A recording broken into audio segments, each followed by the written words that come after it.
Matt Miller is a busy guy. He's a draft analyst for the mothership. He'll be part of the broadcast there on ESPN and ABC, kind enough to join us. How close are the top quarterback? Let's say the top four quarterbacks.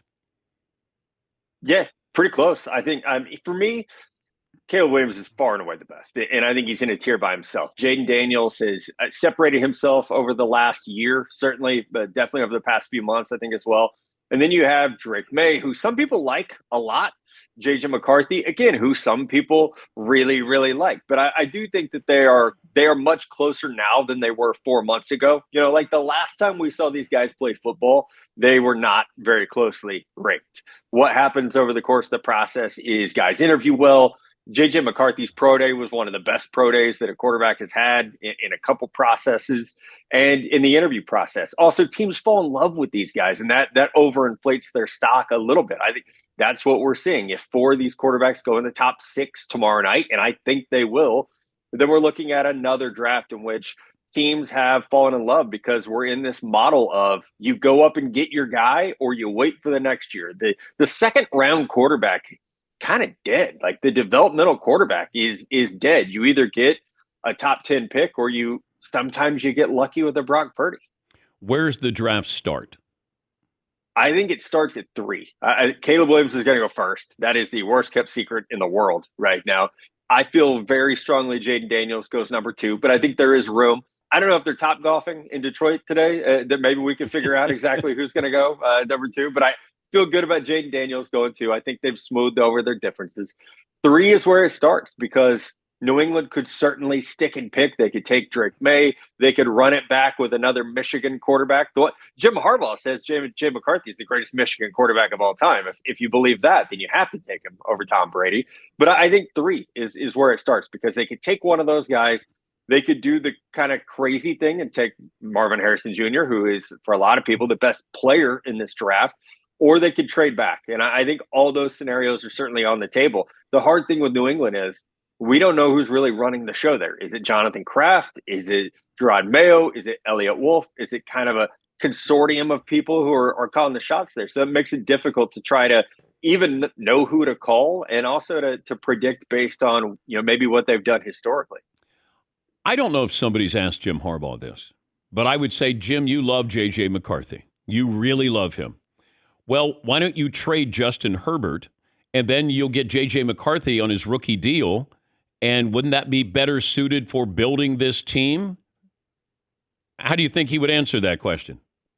I don't think he would. I think we would get I'm sure you remember San Francisco 49ers era Jim Harbaugh was a lot different than Michigan era Jim Harbaugh. You would get the most sarcastic answer after he stared and blinked at you for several seconds, making you feel like you're the dumbest person on earth.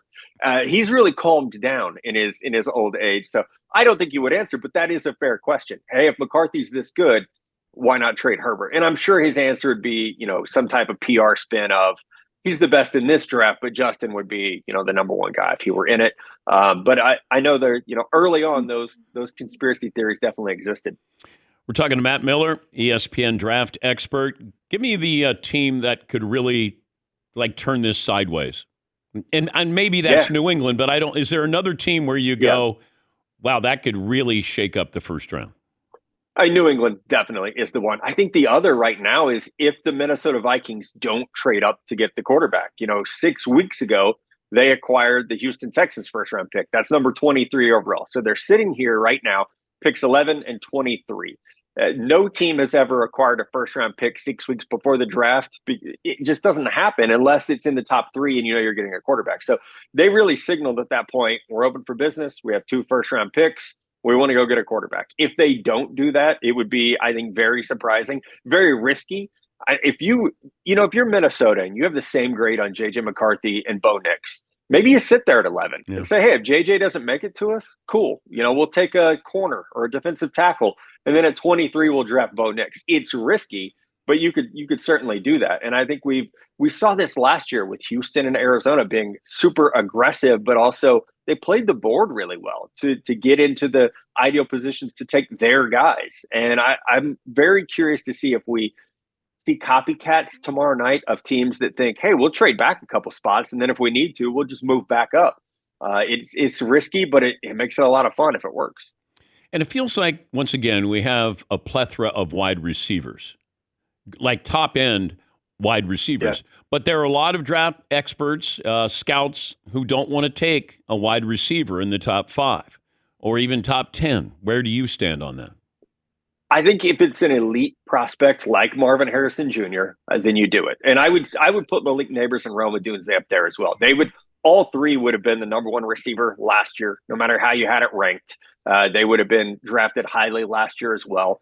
I think guys like Zay Flowers and Jackson Smith and Jigba and Jordan Addison would be probably drafted in the late teens to early 20s this year, like they were last year. But, their draft stock would stay about the same. So I get the argument of, hey, this is a position you can find value late first. Look at Justin Jefferson. You can find value in the second round. You have A.J. Brown and Deebo Samuel and Rashee Rice last year had a huge year for the Chiefs as a second round pick. So you could certainly find that value in round 2. I think when it's a transcendent player, like Jamar Chase was, when you can get a player like that, it's worthy of the top 10 pick. But you certainly hear that, of top 10 should be a quarterback, a tackle, or a pass rusher. That's really it. Now, this year, we're going to see a lot of that. We're going to see a lot of those guys early. But the expense of wide receivers, Justin Jefferson's going to get like $30 million a year, has made it to where if you can hit on one, even in the top 10, it's still a really good value. Okay, I'm wondering about this with Justin Jefferson. You let Kirk Cousins go. You got Jefferson there. He's going to charge you, it's going to cost you $30 million. You're going to bring in a rookie quarterback, or maybe you have Sam Darnold there. Are you really threatening this year? What could you get for Justin Jefferson that, once again, allows you to reset everything? If you're going to draft a quarterback, now I got to reset. You got Addison there. You got a running back there. You got an offensive-minded head coach. But what do you say, look, we have the best receiver in football. We're going to keep him and help out our rookie quarterback at $30 million? I think that's what they're going to do, because your fan base would revolt if you traded a 25-year-old best receiver in football. But that's, in your hypothetical here, if you called the Arizona Cardinals and said, hey, instead of taking a chance on the best receiver in the draft, we would trade you the best receiver in football. It's going to cost you 4 overall. The Cardinals have 27 overall, so you're probably going to want that. And I would want more than that, though. I would want more than the 2 first for Justin Jefferson, even understanding that you're going to have to turn around and pay him. So, yeah, but I don't want to pay him $30 million. I would rather take one of these other receivers that we're looking at Dallas right now, Matt. I mean, they got to pay Dak because Jerry handled this poorly. CD Lamb should be locked up. Now he's going to cost you even more. Micah Parsons going to cost you $30 million. CD Lamb probably 25 or so. And then Dak's going to cost you $55 to $60 million a year. You can't win with Dallas, that. You can't. Dallas is a poor blueprint for what anyone does. I mean, it's terrible. You could argue the 3 most important positions of football, and they have guys entering a contract year at the same time. It's not a good plan. I think Philadelphia is the model of you draft good players and you pay them early. And there's a risk. We've seen that blow up, with Daniel Jones and Carson Wentz and some of the quarterbacks. I would argue they weren't good players. They were just paid because of, sentimental value. But I think that's the idea. Is draft Devonta Smith. And when you realize he's a hit, you pay him after that 3rd year, because the salary cap is only going to continue to, go up at astronomical value. And guys are going to just want a bigger piece of that pie. So I'm with you. Do not look at Dallas. If you're an aspiring general manager, don't look at what Dallas has done, or, the New Orleans Saints, teams like that every year they're trying to scramble to figure things out because they've mismanaged either their salary cap or the way that they do their contracts. What do you think Buffalo does?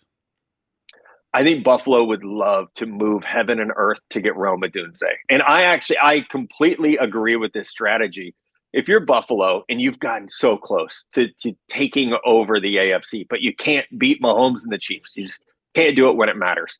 So you've gotten that close. Why not go all in to try to do it? And I don't know that a pick at 28 overall is going to be the difference for them. I think now's the time. You know that you're going to be picking late in the first round every year because you have Josh Allen and you have a good coaching staff that's always going to put a good defense out there.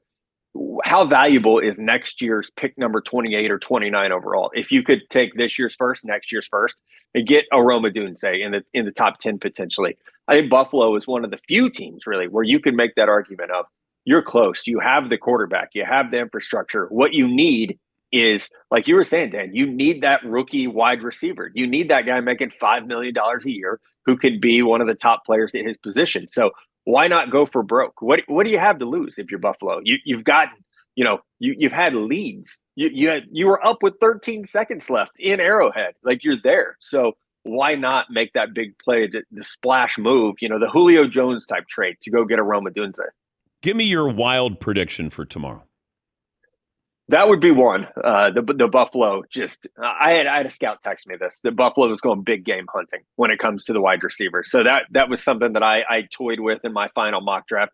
I still think Michael Penix Jr. is one of those things, and I know you know a lot more people than I do, but it's the one thing that I can't stop hearing is that Michael Penix is going to go in the top 20. He's going to go a lot earlier than people think. So yeah. I don't know if I'm being told that so that I'll hop on the Dan Patrick Show and say it, and teams will panic and freak out that, oh my gosh, Michael Penix Jr. is going earlier. But a lot of folks are saying that to the point that it's hard to tune it out. I heard the same thing. One of my sources who's a scout said, he just consumes football. Like, we love it. The injuries don't scare us. We loved what we saw. And I go, okay, because I'm trying to figure this out, like, who's really telling you the truth? And right. But I don't know if anybody reacts to this, Matt. If all of a sudden Sean Payton's going, wait, what did Dan say? Now we're going to have to go up and get him. We got to spend. I don't know if anybody, if you are reacting to what we're saying, I got real concerns, for those GMs and coaches. But I know they, I'm not trying to brag about this. Like, they read the mock drafts because I get the calls, of like, hey, who do you have us taking?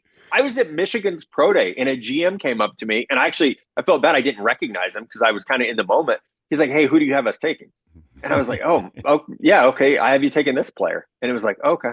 And so maybe he just wanted to start a conversation that way, but I do think that I do know that they read the mock drafts and they listen to the intel, because maybe Mel Kiper has a nugget that will actually help you, know that you have to jump someone to get your player.